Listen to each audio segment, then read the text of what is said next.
So to recap, certain items can provide passive effects while simply being equipped. The last two times I talked about weapons and then I talked about armors that provided passives, and today we're going to talk about shields that provide passives when equipped. If you happen to be a zero taste enthusiast, then you might have seen that I not only covered a shield in the weapon passive video, but I also covered my problem with small shields in my 5 things you missed in Liurnia video.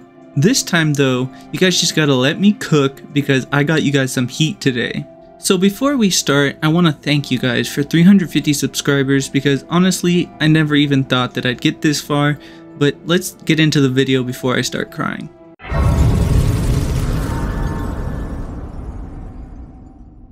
Do you like being hard? Well, being hard can be beneficial in Elden Ring, but you might not know this because it's a completely hidden stat. There are different levels of hardness, and the higher the level of hardness, the better, as when you're hit by an enemy, they'll be blocked and then recoil, remaining stunned for a moment. Most great shields have a tier 2 hardness rating, which means weapons like halberds and heavy thrusting swords will bounce off them. By the way, tier 2 hardness is actually what many of the glintstone miners in the game have, and that's why your weapons can often bounce off them. There is one great shield that has a tier 3 hardness rating, and that's the Ant's Skull Plate, which you can get from a goodie receptacle in the Eternal City of Noxtella. So what does a tier 3 hardness rating mean? It means that weapons such as great swords, great axes, and great spears will bounce off your shield when you're attacked with them. Apart from the Ant's Skull Plate's hardness, it also comes with a boost of 60 to immunity, which is the highest boost from a non-talisman item. The only things that hurt this shield are that it lacks a unique Ash of War and that you can't infuse it.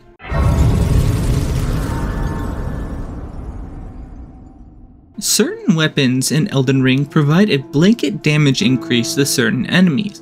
An example of this is Radahn's Star Scourge Greatsword, which does extra damage against gravity type enemies such as Alabaster Lords. You may be thinking that I've gone insane because this video is about shields and they're meant to block damage, not deal damage. Well, I am insane and this is dumb, but there is a shield like this. The Dragon Claw shield works like this and does 30% more damage to dragons and 15% more damage to ancient dragons. You get the Dragon Claw shield and the Dragon Great Claw from the Draconic Tree Sentinel side of Leyndell. Generally, a damage bonus like this would be great, but well, you see, there's a little bit of a problem, seeing that it's on a shield and useless unless you are doing a challenge or you're clinically insane. So while this may not be very useful, it's still a passive effect that you may not have known about.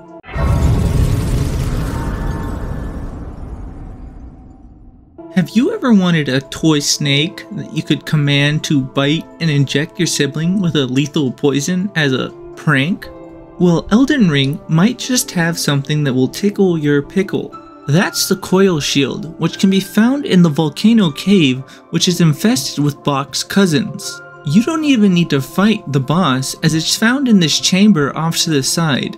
Just watch out, cause there's some inbred idiots waiting to ambush you. The passive on this shield is pretty bad, with it only giving you a boost of 40 to immunity, but I put it on this list because I saw this really cool shield and I wanted to talk about it. Personally, I've never even found this shield before because whenever I'm in this area, I'm trying to get the hell out of this area, and I just beeline straight to Volcano Manor. The shield comes with a unique skill, and the skill itself seems to proc poison pretty consistently, but I don't know exactly what the number for the buildup is. But the poison applied is an enhanced version of deadly poison. Ultimately, this and the Grafted Dragon are my emotional support when I'm going through a tough time.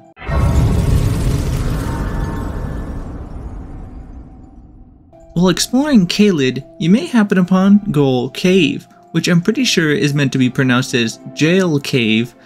Why is this? Well, it seems to have originated from the depths of hell, commonly known as France.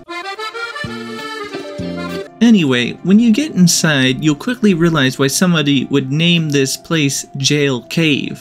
It functions as an impound lot for human bodies, and watch out, because the warden's staff is entirely made of feral Oompa Loompas. Once you get to the warden's office, you can open the cell doors, and now the inmates are free to roam the prison, and we are free to do involuntary cell inspections. Many of you brilliant individuals may already know about this dungeon as it functions as a receptacle containing the powerful wakizashi, but it also contains another notable item, which is the pillory shield. This shield was used to inflict prolonged suffering in a previous life, as they locked your hands, making it impossible for you ever to masturbate. In time, the pillory shield absorbed that suffering and became inoculated against it.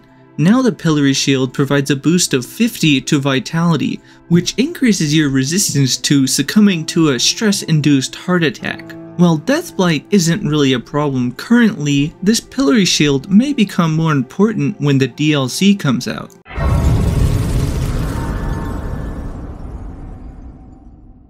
Finally, we have the shield that inspired this list and was actually commented by a viewer.